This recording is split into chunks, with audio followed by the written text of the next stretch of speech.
Gold trusted gold buyers మీరు తాకట్టు పెట్టిన బంగారాన్ని విడిపించి ఈ రోజు ఉన్న మార్కెట్ ధరకు కొనబడను. విశాఖ ఆర్టీసీ కాంప్లెక్స్ లో ఒక్కసారిగా ఈ 925 సర్వీస్ నెంబర్ ఉన్నటువంటి ఈ bus Visakha to Srikakulam via Tagarapuvalasa నాత వలస. సో ఈ బస్సు ఒక్కసారిగా భయంకరమైన వాతావరణాన్ని సృష్టించింది.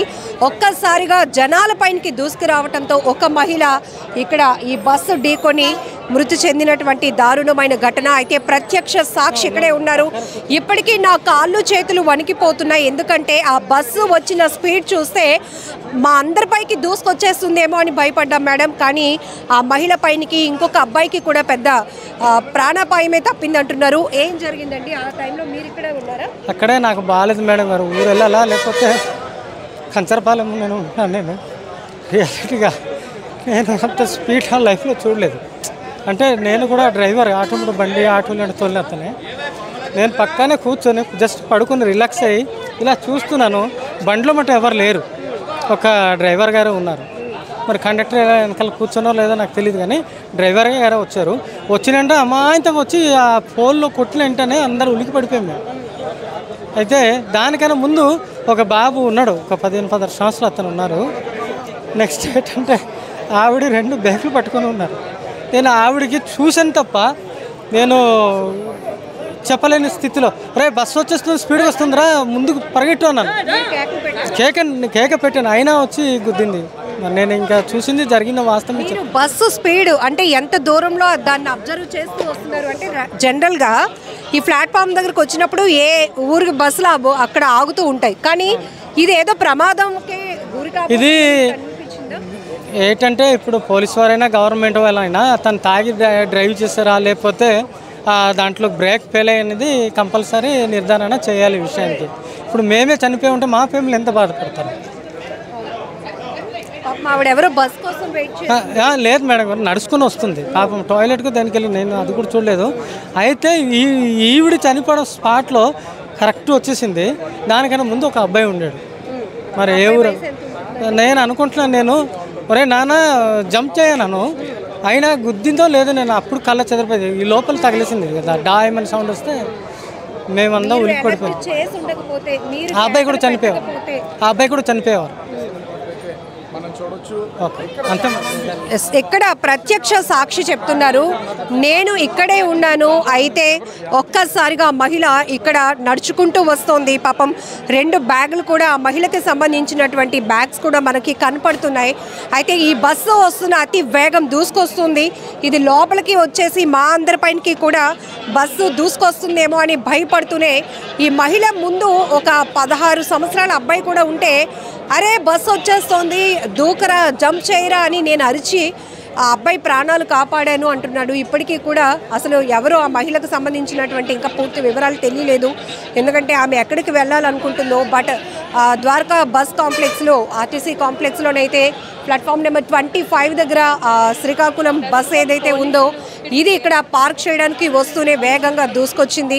అయితే బ్రేక్ ఫెయిల్నా లేకపోతే ఇంకే కారణాలు అనే దానిపైన కూడా ఇప్పటికే ఆర్ఎం గారు అలాగే పోలీస్ డిపార్ట్మెంట్ కూడా ఇక్కడికి చేరుకుని దర్యాప్తు చేస్తున్నారు. ఒక్కసారి మనం చూడొచ్చు, ఈ బస్సు ఈ పార్కింగ్ దగ్గరికి వచ్చే సమయానికి ఇక్కడ రిలాక్స్ అవ్వాల్సినటువంటి పరిస్థితి. కానీ ఇది అంత దూరం నుంచే ఈ బస్సు తీరు, వస్తున్నటువంటి స్పీడ్ చూస్తే ఇదేదో మా పైకి దూసుకొస్తుంది, సంథింగ్ ఈజ్ రాంగ్ అని నేను గమనించాను. ఎందుకంటే నేను కూడా ఒక డ్రైవర్నే, కంచరపాలెంలో ఉంటాను. కంచరపాలెం వెళ్ళాలా ఊరు వెళ్ళాలా అని డిసైడ్ అవుతూ ఇక్కడ వెయిట్ చేస్తున్నాను బస్ కోసం. కానీ ఆ మహిళ ఎవరో నడుచుకుంటూ వస్తునే సమయంలోనే మీరున్నారండి అప్పుడు ఇక్కడ చూసారా? ఎవరికో గాయాలయ్యాయి అని కూడా విన్నాము. తీసుకెళ్ళిపోయారమ్మా అతనికి. అబ్బాయి కొద్దిగా బాగా కోమలాగా ఉన్నట్టున్నాడు. షాక్ అయిపోయి తీసుకెళ్ళిపోయారు. తీసుకెళ్ళిపోయిన తర్వాత 30 years ఇక్కడ కుర్రోడు ఉన్నాడండి. ఆ స్టేట్మెంట్ బాగా ఇచ్చాడు అబ్బాయి. ఎక్కడ ఉన్నాడు అటు సైడే. సో ఇక్కడ ఒక్కసారిగా బస్ డ్రైవర్లు కానీ మిగతా ఈ ప్రయాణికులు కావచ్చు అందరూ కూడా ఒక్కసారిగా షాక్లో ఉన్నారు. ఎందుకంటే ఆర్టీసీ కాంప్లెక్స్ ఇక్కడ బస్సు ఇలాంటి ప్రమాదానికి గురైంది అంటే ఖచ్చితంగా పెద్ద ప్రమాదమే జరగడానికి అవకాశం ఉంటుంది. కానీ అలర్ట్ అవ్వడం వల్ల చాలా వరకు ప్రాణాపాయం తప్పింది. కానీ ఆ మహిళ మాత్రం ఈ బస్సుని ఢీకొని ఇక్కడ చనిపోయినటువంటి దారుణాతి దారుణమైన పరిస్థితి. ఇక్కడ మనం బస్సు విజువల్స్ కూడా చూస్తే మీరు ఫ్రంట్ ఎలివేషన్లో ఇది పూర్తిగా చొచ్చుకుపోయినటువంటి పరిస్థితి. లోపలికి పోల్ని గుద్దటం వల్ల ఎంత బలంగా మరి ఆమె ఆ పోల్కి అంటుకుపోయినటువంటి పరిస్థితి కూడా కనపడుతోంది. చాలా దారుణం. బట్ ప్రత్యక్ష సాక్షి ఇప్పటికీ కూడా నేను షాక్లో నుంచి తేరుకోలేకపోతున్నాను. నా కాళ్ళు చేతులు వణికిపోతున్నాయి మేడం. ఎందుకంటే ఆ బస్సు ప్రమాదంలో నేను చనిపోతే ఇంకెవరికైనా ఏదైనా అయ్యుంటే కుటుంబాల పరిస్థితి ఏంటి, అది తలుచుకుంటేనే నాకు కాళ్ళు చేతులు వణుకుతున్నాయి, కళ్ళల్లో నీళ్లు తిరుగుతున్నాయి అని చెప్తున్నాడు. బట్ ఒక్కసారిగా ప్రతి ఒక్కరు షాక్కి గురైపోయినటువంటి పరిస్థితి ఇక్కడ కనపడుతుంది. గేదెల ముత్యాలమ్మ 45 సంవత్సరాల ఆమె. అయితే కూతురు ఇంటికి ఫంక్షన్ కని వచ్చి మళ్ళీ తిరిగి ఇంటికి వెళ్తూ ఉండగా బస్సు ప్రమాదంలో ఆమె అక్కడికక్కడే మృతి చెందినటువంటి దుర్ఘటన జరిగింది. సో మీరేమవుతారండి? ఆమెకి అల్లుడు అవుతారండి, పెద్దల్లుడిని. ఎక్కడికి ఏ ఫంక్షన్కి వచ్చారు? ఆమె అన్నప్రాసన కోసం వచ్చారండి నిన్న. ఆవిడ ఉండేది ప్రాపర్ ఎస్కోట మండలం పోతనపల్లి గ్రామం. అక్కడి నుంచి ఇక్కడికి వచ్చారు. అన్నప్రాసన అయిపోయిన తర్వాత తిరిగి ముఖం ఏ వాళ్ళు పడతారు, ఏ వాళ్ళు వెళ్ళడానికి బయలుదేరారు. మనవడిది మా అబ్బాయిది అనమాట. పెద్ద కూతురు మా ఇంటికి వచ్చారు. చిన్న కూతురు కూడా వచ్చారు, అందరూ వచ్చారు. వాళ్ళు ముగ్గురు కలిపి ఇక్కడ వాళ్ళు నలుగురు కలిపి ఇక్కడికి వచ్చారు. చిన్న కూతురు, వాళ్ళ పాప, వాళ్ళ బాబు, ఆవిడ కలిపి ఇక్కడికి వచ్చారు. వాళ్ళు బస్సు ఎక్కించిన తర్వాత ఇవిడ వెళ్ళడానికి రెడీ అయ్యారు అనమాట. వాళ్ళు 4:30 ప్రాంతం, 30 గంట అవుతుందండి అంతే. వెంటనే ఇక్కడ న్యూస్ వెంటనే చూస్తాను నేను. అంతే అది చూసి ఇంకా ఇమీడియట్గా వచ్చాను అనమాట. ఇక్కడ ఉంటుందేమో బాడీ అని చూడడానికి వచ్చాను. లేదు కేజీ తీసుకెళ్ళిపోయి చెప్పారు.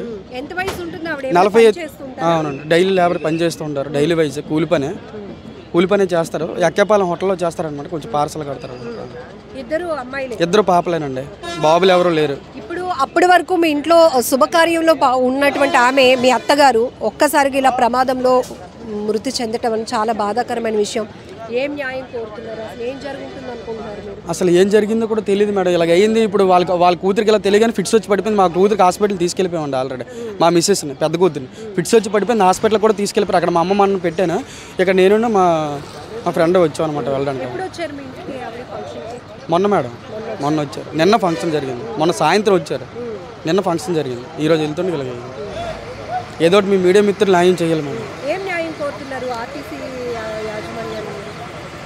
ఏం రావాల్సి ఉంటే అదే మేడం. ఇంకా అంతకన్నా మనం ఏం కోరగలం మేడం చెప్పండి. బాడీ అసలు చూశాను, ఫోటోలో చూశాను మేడం. డైరెక్ట్గా చూడాలి, వెళ్ళాలి ఇప్పుడు. అందుకని చెప్పేసి వెళ్తానని చెప్తున్నాను. సో ఇది చాలా దారుణమైన ఘటన. కూతురు ఇంటికి మనవడికి పేరు పెట్టడం కోసం ఆ కార్యక్రమానికి హాజరైనటువంటి మా అత్తగారు ఇంటి నుంచి తిరుగుముఖమయ్యి ఒక 40 నిమిషాలు అయినప్పటికే ఈ బస్సు ప్రమాదంలో ఇక్కడ కన్నుమూశారు అనే ఘటనతో ఒక్కసారిగా మీ కూతురు కూడా ఫిట్స్ వచ్చింది. అంటే నా భార్య ఫిట్స్ రావడంతో ఆమెను కూడా హాస్పిటల్కి తీసుకెళ్ళాం. కాళ్ళు చేతులు వణికిపోతున్నాయి. ఎందుకంటే మరి కాసేపట్లో బస్సు ఎక్కిపోవాల్సినటువంటి ఆమె ఎస్కోట వాళ్ళ సొంత ఊరు, అక్కడికి వెళ్లాల్సినటువంటి ఆమె బంధువులతో కలిసి నేమ్ సెరమనీ పేరు పెట్టే కార్యక్రమం అయిపోయిన తర్వాత ఇదే కాంప్లెక్స్కి వచ్చారు. వాళ్ళందరూ కూడా మీరు పిల్లలతో వచ్చారమ్మా, మీరు బస్సు ఎక్కేయండి, నా బస్సు వస్తే నేను వెళ్తాను అని ఆమె చెప్పినప్పుడు ఇక్కడ వెయిట్ చేస్తోంది. ఈ క్రమంలోనే ఈ బస్సు శ్రీకాకుళానికి సంబంధించినటువంటి బస్సు అతి వేగంగా వచ్చి ఆమెను ఢీకొట్టింది. అయితే ఆర్ఎం గారు చెప్తా ఉన్నారు బండి ఫిట్నెస్ బాగానే ఉంది అంటున్నారు. ఇంకొక వైపు డ్రైవర్ మధ్యలో లేరు, అది కూడా మేము టెస్ట్ చేసామంటున్నారు. కాకపోతే ప్రైవేట్ బేస్లో తీసుకున్నటువంటి 35 ఇయర్స్ డ్రైవర్ ఆయనకి ఇక్కడ కంట్రోల్ చేయటం పైన అంత గ్రిప్ లేదు, దానివల్ల ప్రమాదం జరిగిందనే కోణంలో మేము దర్యాప్తు చేస్తున్నామని కూడా చెప్తున్నారు. ఏది ఏమైనా ఒక్కసారిగా ఈ ప్రమాదంతో విశాఖ ఆర్టీసీ పరిసర ప్రాంతాలు విషాదకరంగా మారిపోయాయి. అందరూ ఉలిక్కిపాటుకు గురైన పరిస్థితి. ఒక్కసారి ఊహిస్తే గనక ఇదే బస్సు దూసుకొచ్చిన అతివేగానికి ఎక్కువ మంది ప్రాణాపాయ స్థితిలోనికి వెళ్ళే పరిస్థితి కూడా ఉంది. ఎందుకంటే ప్రత్యక్ష సాక్షి చెప్పారు ఆ బస్సు వస్తున్న వేగానికి నేను కూడా చనిపోతానేమో అని నాకు భయం పుట్టింది. ఆ ఎదురుగుంట ఇంకొక కుర్రాడు కూడా ఉంటే ఒరే జంప్ చేయరా, తప్పించుకోరా, బస్సు వస్తుందిరా అని నేను పెద్దగా కేకలు పెట్టినప్పటికీ అబ్బాయి పక్కకు ఒరిగిపోతే అబ్బాయికి కూడా తీవ్రంగా గాయాలయ్యాయి. సో ఆర్టీసీ ఆర్ఎం గారు మనతో పాటు ఉన్నారు. సార్, బస్సు ప్రమాదానికి కారణాలు ఏంటి సార్? ప్రైమరీగా ఇది దురదృష్టకరం అండి. ఇలాంటి సంఘటన జరగడం దురదృష్టవశాత్తు ఇది జరిగింది. ఇది Srikakulam 1 depot hire bus driver అండి, ప్రైవేట్ డ్రైవరు. ఈయన అక్కడ ఉన్న 2 ట్రిప్పులు తిరిగాడండి, ఆల్రెడీ తిరిగాడు. అక్కడ కూడా చెక్ చేసే పంపించారు, ఈ ఆల్కహాల్లో ఉన్నారా ఎలాగున్నారో చెక్ చేసే పంపించడం జరిగింది. పంపించిన తర్వాత ఇక్కడికి వచ్చి ఆగిన తర్వాత ప్లాట్ఫామ్ మీద రాబోతున్నప్పుడు ఈ సంఘటన జరిగింది. మేము ఎప్పటికప్పుడు 5 కిలోమీటర్ల పరిధిలోనే ఉండాలి, ఓవర్ స్పీడ్ వద్దు, ఈ రకంగా బోర్డులు ఉన్నాయి. ఎప్పటికప్పుడు ఇక్కడ కంట్రోలర్స్ కూడా నియంత్రిస్తున్నారు, ప్రయాణికులు రద్దీని బట్టి నియంత్రించి ఎప్పటికప్పుడు చేస్తున్నారు.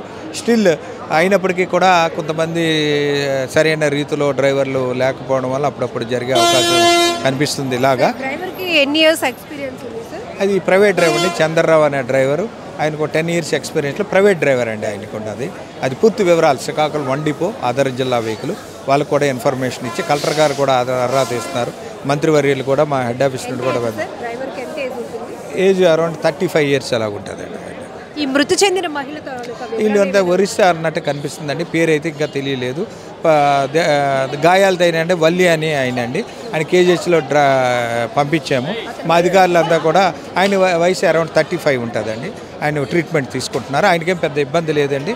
ఈవినే దురదృష్టవశాత్తు ఐ విట్నెస్ ఒక ఆయన చెప్తున్నారు, బస్సు అంత దూరం నుంచే వస్తున్న స్పీడ్ చూసి ఇది మా పైకి ఎక్కిపోతుందేమో, మా పైకి దూసుకొస్తుందని భయంతో ఉన్నామని కూడా చెప్తున్నారు.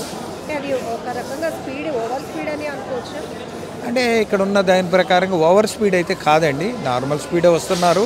కానీ ఇక్కడ ఉన్న ప్లాట్ఫారం మీద ఆయన కొద్దిగా కంట్రోల్ చేయలే, పూర్తిగా దీంట్లోనే వచ్చేయడం వల్ల జరిగిందని అది అనిపిస్తుంది. వెహికల్ ఇన్స్పెక్టర్, ఎంవీఏ ఇన్స్పెక్టర్ అన్ని చెక్ చేశాక పూర్తి వివరాలు మనకు వస్తాయండి. Thank you. నిజంగా ప్రస్తుతం ఉన్నటువంటి సమాజం దేనికి ప్రయారిటీ ఇస్తుంది? ఆర్థిక సంబంధాల చుట్టూ మాత్రమే తిరుగుతుంది. మళ్ళీ ఎన్నికలంగానే చాలా విరక్తి కలుగుతాం. మంచి అనిపిస్తుంది కదా, లేడీస్ కూడా ఛాలెంజింగ్ జాబ్స్ చేసినప్పుడు చాలా బాగుంటది. ట్రాఫిక్ అసిస్టెంట్స్ గా నియమించిన ట్రాన్స్జెండర్స్ అందరితో సాల్యూట్ చేయించుకుంటున్నారు. ఫుడ్ డెలివరీ ఇవ్వటానికి వెళ్ళినటువంటి డెలివరీ బాయ్ అనిల్ పై కళ్ళ ముందు